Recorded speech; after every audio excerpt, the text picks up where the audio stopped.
Hi అండి, welcome to సౌజూస్ food and fashion. ఈ వీడియోలో మీకు మష్రూమ్ కర్రీ దాంతోపాటు జీరా రైస్ ఎలా చేయాలో చూపిస్తాను. మష్రూమ్ కర్రీ మనకి చపాతీ, పూరి, బిర్యానీలోకి సైడ్ డిష్ కింద చాలా బాగుంటుంది. అలాగే జీరా రైస్ కూడా చాలా బాగుంటుందండి. చాలా సింపుల్గా చేసుకోవచ్చు జీరా రైస్ని మనం ఇంట్లోనే. ఓకే అండి, ఇప్పుడు ప్రిపరేషన్ చూద్దాము. ముందుగా ఒక కడాయి తీసుకుని అందులోకి ఒక 3 స్పూన్స్ ఆయిల్ వేసుకోవాలి. ఆయిల్ వేసుకున్నాక 2 మీడియం సైజ్ ఉల్లిపాయలు చిన్న ముక్కలుగా కట్ చేసుకుని వేసుకోవాలండి. వేసుకుని వీటిని మనం బాగా మగ్గనివ్వాలి. కడాయి పైన మూత పెట్టుకుని ఒక 5 మినిట్స్ మనం ఫ్రై చేసుకోవాలి ఉల్లిపాయల్ని. ఇప్పుడు అందులోకి 4 సన్నగా చీల్చుకున్న పచ్చిమిర్చి ముక్కలు కూడా వేసుకోవాలండి. మీడియం ఫ్లేమ్లోనే పెట్టుకుని మనం మగ్గించుకోవాలి ఉల్లిపాయలు, లేకపోతే మాడిపోతాయి. ఇప్పుడు మష్రూమ్స్ని బాగా శుభ్రంగా కడుక్కుని వాటిని మనకు కావాల్సిన సైజులోకి కట్ చేసుకోవాలి. మష్రూమ్స్ హెల్త్కి చాలా మంచిది. ఇప్పుడు చూస్తున్నారు కదా, ఉల్లిపాయలు బాగా మగ్గిపోయాయి. ఇప్పుడు అందులోకి 1 స్పూన్ అల్లం వెల్లుల్లి పేస్ట్ వేసుకోవాలి. పచ్చివాసన పోయేదాకా మనం ఫ్రై చేసుకోవాలండి.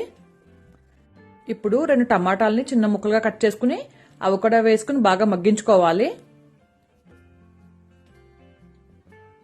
టమాటాలు బాగా మగ్గిన తర్వాత అందులోకి 1/2 టీ స్పూన్ పసుపు, అలాగే 1 స్పూన్ కారం, రుచికి సరిపడినంత ఉప్పు వేసుకోవాలి. వేసుకుని బాగా కలుపుకోవాలండి.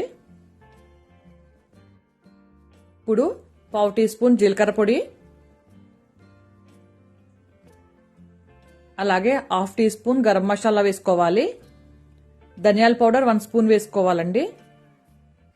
వేసుకుని ఇవన్నీ బాగా కలుపుకోవాలి.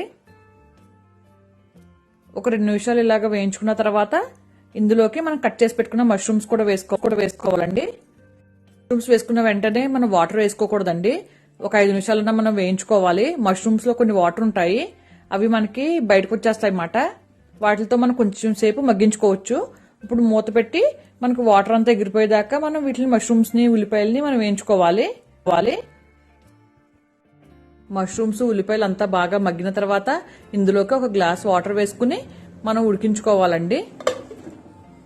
ఇప్పుడు కూర అంతా మనకి దగ్గరకు వచ్చే టైంలో మనం కొంచెం కొత్తిమీర కూడా వేసుకుని మనం దీన్ని స్టవ్ ఆఫ్ చేసుకోవడమే. దానిలోకి మనకి కూర ఇలా కొంచెం లూజ్గా ఉంటేనే బాగుంటుందండి. ఇలా ఈ టైంలో మనం స్టవ్ ఆఫ్ చేసేసుకుని సర్వ్ చేసుకోవడమే. చూసారు కదండి, మష్రూమ్ కర్రీ అయితే రెడీ అయిపోయింది. ఇప్పుడు జీరా రైస్ ఎలా చేయాలో చూపిస్తాను. ఇప్పుడు ఒక మందపాటి కడాయి తీసుకుని అందులోకి 2 స్పూన్స్ నెయ్యి వేసుకోవాలి. నెయ్యి అన్నా వేసుకోవచ్చు, ఆయిల్ అన్నా వేసుకోవచ్చు. నెయ్యి వేసుకుంటే చాలా బాగుంటుందండి జీరా రైస్ కి. ఇప్పుడు అందులోకి 2 స్పూన్స్ జీలకర్ర వేసుకోవాలి. జీలకర్ర అంతా బాగా వేయించుకోవాలి. అలా వేయించుకున్న తర్వాత సన్నగా చీల్చుకున్న పచ్చిమిర్చి వేసుకోవాలండి. అలాగే అందులోకి కరివేపాకు చాలా బాగుంటుంది, కరివేపాకు కూడా వేసుకోండి. వేసుకుని బాగా వేగిన తర్వాత అందులోకి వాటర్ యాడ్ చేసుకోవాలి. అంటే ఒక గ్లాస్ బాస్మతి రైస్ కి 1.5 గ్లాస్ వాటర్ వేసుకోవాలి. బాస్మతి రైస్ తోనే కదండి, మామూలు రైస్ తో కూడా చేసుకోవచ్చు. ఇక్కడ నేను బాస్మతి రైస్ తీసుకున్నాను కదా, దాన్ని మనం ఒక గంట ముందు నానబెట్టుకోవాలి. రుచికి సరిపడినంత ఉప్పు వేసుకోవాలి. నీళ్లు బాగా మనకి మరుగుతుండగా అందులోకి బాస్మతి రైస్ వేసుకోవాలండి. వేసుకుని ఒకసారి అంతా బాగా కలుపుకోవాలి. అలా కలుపుకున్న తర్వాత మనం సన్నగా కట్ చేసుకున్న కొత్తిమీరని పైనుంచి వేసుకోవాలండి. మూత పెట్టి సిమ్లోనే ఉడికించుకోవాలి. ఫ్లేమ్ మటుకు హైలో ఉంచకూడదండి.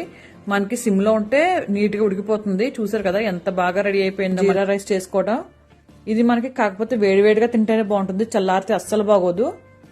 సో మనం తినే ముందే చేసుకుంటే మనకు ఆ టేస్ట్ చాలా సూపర్ ఉంటుంది. చాలా ఈజీగా కూడా చేసుకోవచ్చండి. అంతే అండి, జీరా రైస్, మష్రూమ్ కర్రీ రెడీ అయిపోయాయి. మీకు ఈ 2 రెసిపీస్ నచ్చినాయే అనుకుంటున్నాను. నా వీడియోస్ కనుక నచ్చినట్టయితే నా ఛానల్ని లైక్ చేయండి, షేర్ చేయండి, సబ్స్క్రైబ్ చేయండి. Thank you.